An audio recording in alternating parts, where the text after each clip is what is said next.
Howdy folks, Doc here with Last Best Tool. Well, it happened again. I was in the checkout line at the auto parts store and I just saw these sitting there.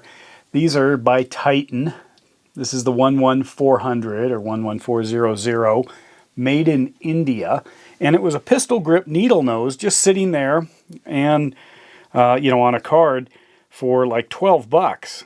And I thought, well, that looks interesting. They had two of them, and I looked at both of them, and this one had the best lockup or best match up front, but this stuff was all over the place on both of them. So let's get into that. Now, pistol grips, I'm going to define those, I guess, as having an asymmetrical handle that is designed for optimal use with the jaw arrangement going off to the side. So these I would call pistol grips. A standard set of pliers, if I cover that up, cover the bottom up, they're symmetrical, so no. What about this one? Well, if I cover that up, they're symmetrical. You don't know which way it's going. Could be going that way, could be going that way.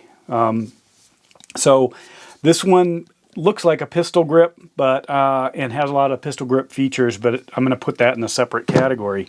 The Orbis, these are pistol grips because they are asymmetric. In other words, you can tell this is the bow for the fingers, and that's where it's designed to go. The Irwin's the same as the NWS, the Gador, obviously.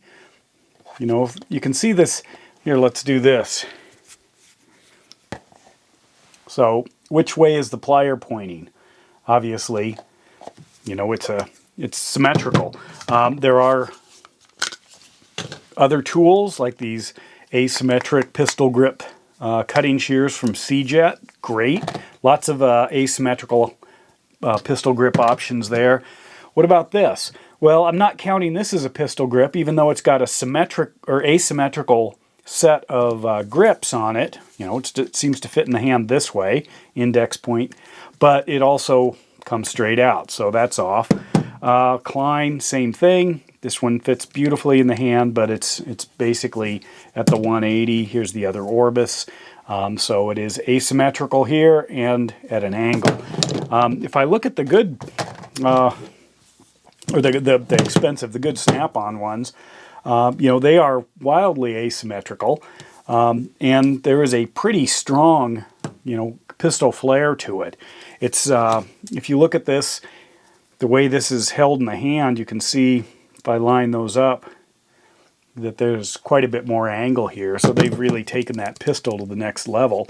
However, Titan did add some other things. They put a cutter on it for what that's worth. It's kind of an odd one. I'll show you in a sec. It's got a crimper. It's got two kind of round stock grabbers, and then it's basically got the standard needle nose up front. Is it worth it? So far, I haven't had it loosen up at all, and it was fairly loose, right out of the gate. You can see the machining is pretty crude, but it led me down a road. Might as well take that diversion here. I was looking at this crimper and I thought that just looks odd as a crimper to me. It looks, besides being crooked, get that in the focus there, it's crimping quite a bit. So I pulled out a few others to compare. Here is a Klein, and you can see that it has quite a bit of gap there, so you aren't going to crush the crimp and thus make it kind of messed up. And I looked at this one. This is a snap-on here, very much the same. But the first snap-on I pulled out was this one. And I looked at look at that. The I don't know, forging or something there. It's really kind of interesting.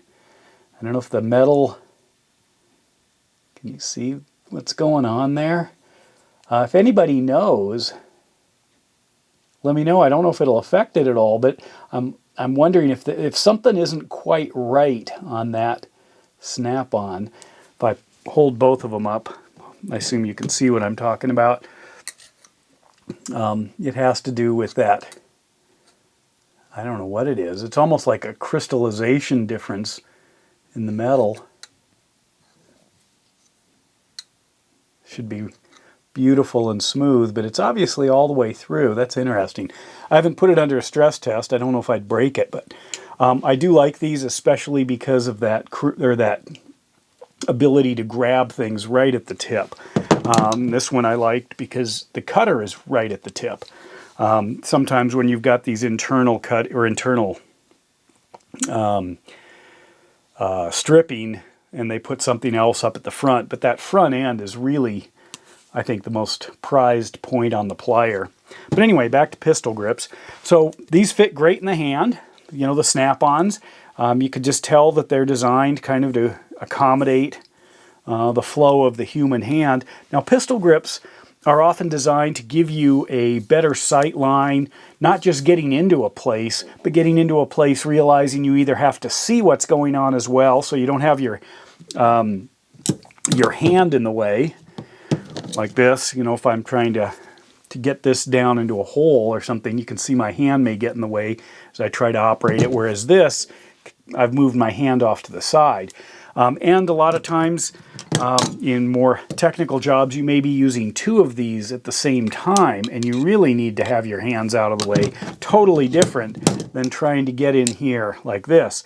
So that's why you see them often in surgical theaters and dental offices, you know, things like that, where you really have to have, you know, things lit up. You have to be able to see quite well into the recess here trying to insert the tool. So what about these? Well, let's take a look at the blades close up. They are kind of fascinating. Again, it's India. I don't know about the metal or anything. I'll show you on the sponge test, but let's take a look at this thing. The tips, do they line up? Not quite. But then if you go down here to the cutter, you kind of have to see, there's where the cutter is. So if I put that there, only about half of it actually connects. However, if you look at this side, it goes down further than this. So if I tilt this, let me do it this way, and you try to see in there, you can see that opens up down below the opening on the opposite side. So this actually dips down in there, so you can't fully use that cutter. In fact, you can see it here. This is where the bottom of this hole is, and this is where the bottom of the cutter is, and you can see that they are at different levels. Kind of interesting, just lost that amount of performance.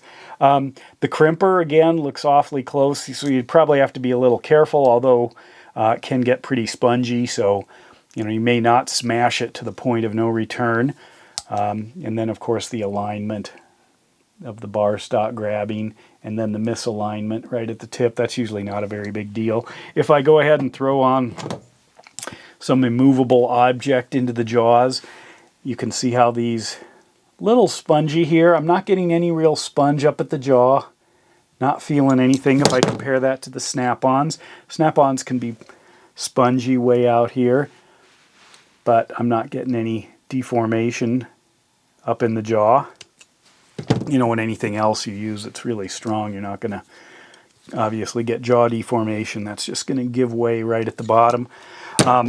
This is one of my favorite little pistol grips, and again, this, you know, it's like a subcompact, whereas these are, you know, full size.